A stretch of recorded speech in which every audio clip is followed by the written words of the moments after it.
It's an honor to have you with us on the Dean Show. Thank you for coming on and being with us. My pleasure. You've been doing some great work, and I'm only so happy to be a part of it, to share in some of the blessings that are there for you in getting this word out to the people. Thank you very much. So our primary message is Islam, calling the people to surrender and to submit to the creator of the heavens and earth and not his creation. And this is one of the most basic things that the people procrastinate with, finding out who their Lord is. And then even some who've found out who their Lord is, procrastinating on doing the good that he's invited them to do.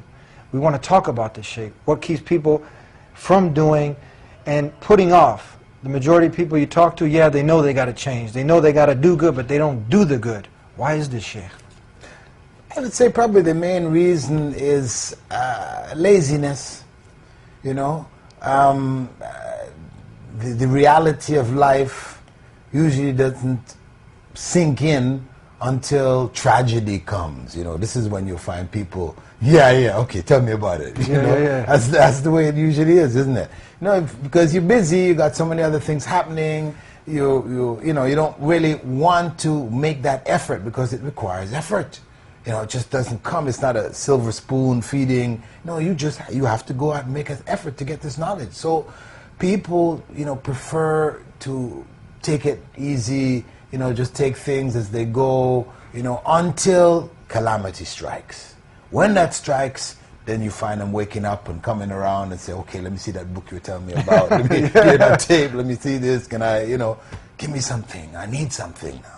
Reality is that they need it all along, but there are too many distractions, especially in life in the West, North America, it's about distractions, isn't it? That's the whole thing, the way by which Satan just diverts people. That's basically what happened with Adam and Eve, isn't it? They were in a good situation. He comes now, distraction. It's about the tree of life. Allah didn't call it that. But that was to catch their minds, get them off thinking about something else and then forgetting what was the original message. Don't eat from that tree.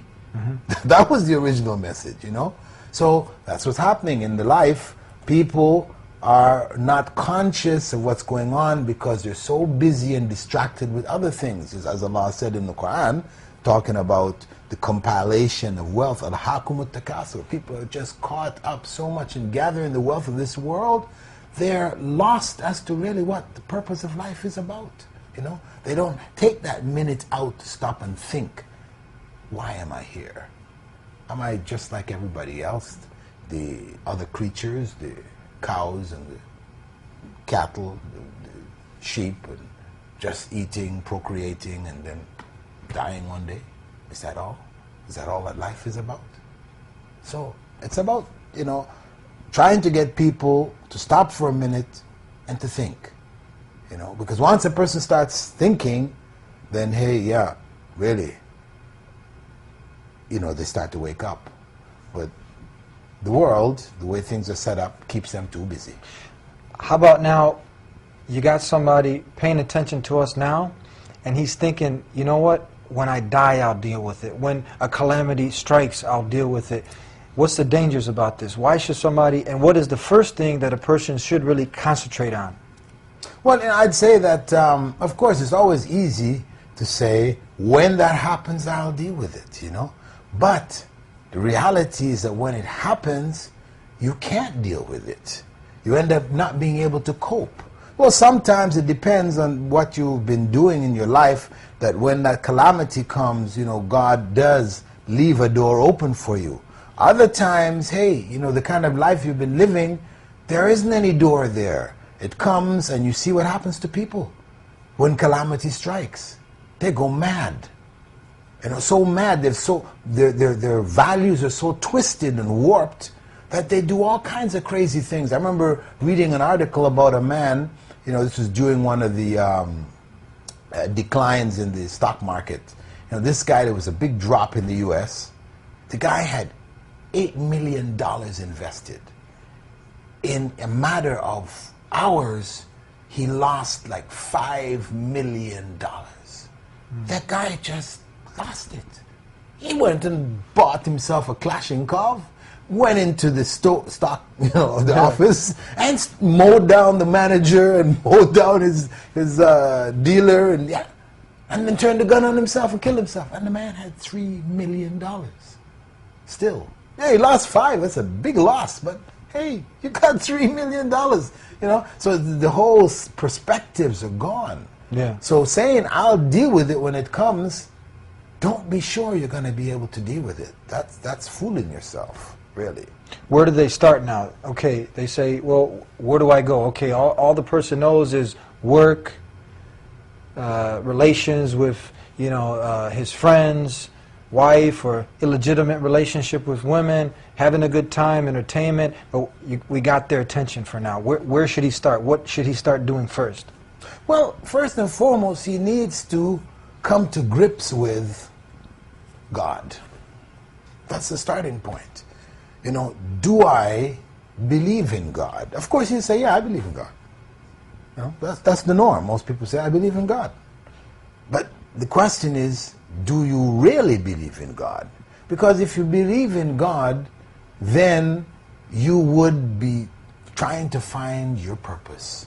Because the idea, and this is a common misconception, which again is an excuse, a way out. Yeah. People say, well, God made the world, and this world is too simplistic, too small, too insignificant for God to be busy himself with you and I. Who are we? Like ants, specks of dust, in the universe. Yeah. So why would God bother himself with us? No.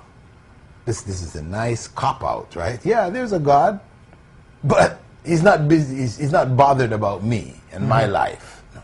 Well, the point is that once you say there is a God, then that God, you must believe he's superior to you. If you think he's just like you and I, then, no point carrying on the conversation. Yeah. Right? But if you understand what God is, who God is, in the sense of creator, sustainer of this whole universe, then you have to understand that wisdom is an absolute necessity. When we talk about understanding who God is, then we got to understand that he is ultimately wise.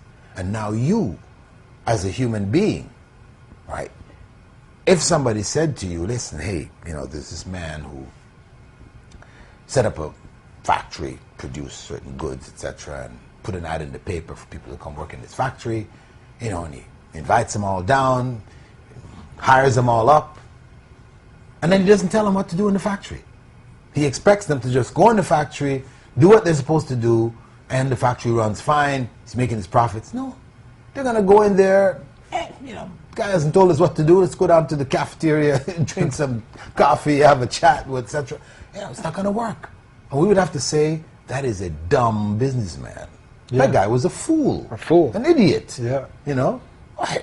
So, if we can accept that on a human plane, that wisdom requires that you must inform those who you hire to do this job so that they can do it, then surely the creator of this universe didn't create us and expect us to go find our way by ourselves without telling us what we're supposed to be doing in this life. He didn't leave us without informing us. So tell us now, what is the purpose of man's life? What have we been created for? What have we been created to do? Pile up wealth, have children, families? What is our purpose, Sheikh? Well, our purpose in life, as it's stated very clearly in the Quran, is to worship God. That's the fundamental purpose. Then this purpose is relative to ourselves, first and foremost, because God doesn't need our worship. He is himself. He's who he is. He is the creator, sustainer of the universe, whether we all worship or whether we don't worship. So the worship thing, in terms of purpose, is for ourselves. That worship enables us to reach the peak of humanity for which God created us, to be fulfilled in this world. That we utilize all of the abilities that God has given us in the best way possible. That we benefit others, we benefit ourselves, we benefit the world that we're in. You know, we're part of that beneficial process. That's where we're supposed to be. And worshiping God is what helps us to get there. Now, would a person be okay if he did his daily activities as he's doing, and then, you know what, he agreed with you and he says, okay, I'll do the worship one day a week or one day a month or during Ramadan, or if you're a Muslim? Is this what we're talking about? No. I mean, that's, if it's not doing it as he has instructed 5 times a day. So it's not according to my desires. Now, if it's according to my desires, then you're doing your own religion. Yeah. That's your own thing. Yeah. That's not God's thing, right? God's thing has been quite clearly specified. This is what he wants. You know, Ramadan, fasting, and again, all of these things he wants from us for our betterment, because he doesn't need it. Our fasting doesn't affect him. It doesn't benefit him. It benefits ourselves. You know, our giving of charity to the needy, the poor, it's for us. It's for human beings. Our making Hajj, commemorating Abraham's preparedness to sacrifice his own son at God's command. That's all for us. That's all for us. We benefit from it. So that purpose for ourselves, worshiping God, this is in order that we be the best that we can of humanity, be the best human being we can, fulfilling all of the potential that Allah has created us with.